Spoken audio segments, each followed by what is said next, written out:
نن ډیر ناشنا لباس کې راغلی تی لباس کې چرته نه راغلی اذا الله حبیبا دا لباس نن یوازې زمان نه دی دا لباس نن ابو بکر صدیق اغوسته او نو الله ته خوښ شو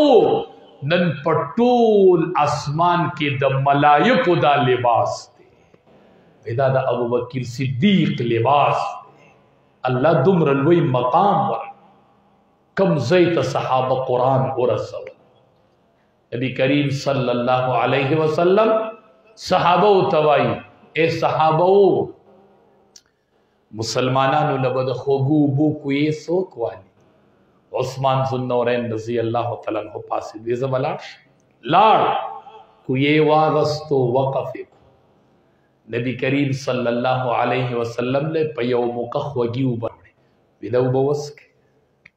نبی علیہ السلام ورته وی ښه ویلا خوګي وبدي چې نبی علیہ السلام له وبو ورکولې ویل الله حبیبا وبست اس کا خلوخ بزما پلاس کی وببس کې تو خلوخ وګوره زما لاس کی لوخ نه درکو ما بنوی او تیس کا ما بنوی او تیس کا نبی علیہ السلام ورته وی عثمان ٹھیک ده نن تا لوخی نیولے دیو زبو بس کما او پا جنت کے با ما لوخی نیولے او پتابو بس کوم انشاءاللہ قرآن دا دیسی مرگتیا نوم دے قرآن دا دیسی شاگردی نوم دے منگستاسو بچو تا دا نسبت ورکو زستا بچی لدا پکڑے ورکو زستا بچی تا دا سنین سنی تا حفظ منتقل کو زستا دا بچی اگا استاز ما چی د خپلی سینین استا بچی له حفظ ور دا سینه په سینه منتقل کی دا جنتی ماحول دے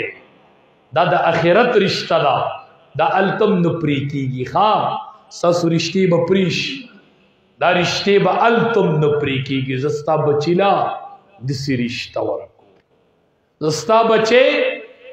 دا اخرت سوداگر جوڑ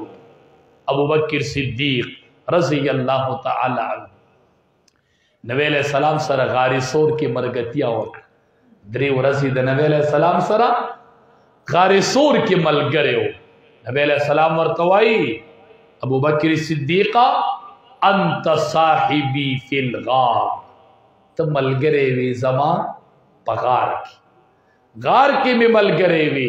نو وصاحبی علی الحوض په حوض کوثر بم زما دستا بچو تا اغا مرگتیا خیمه دا دا اخرت ملگرتیا دا یوازی دا دنیا ندا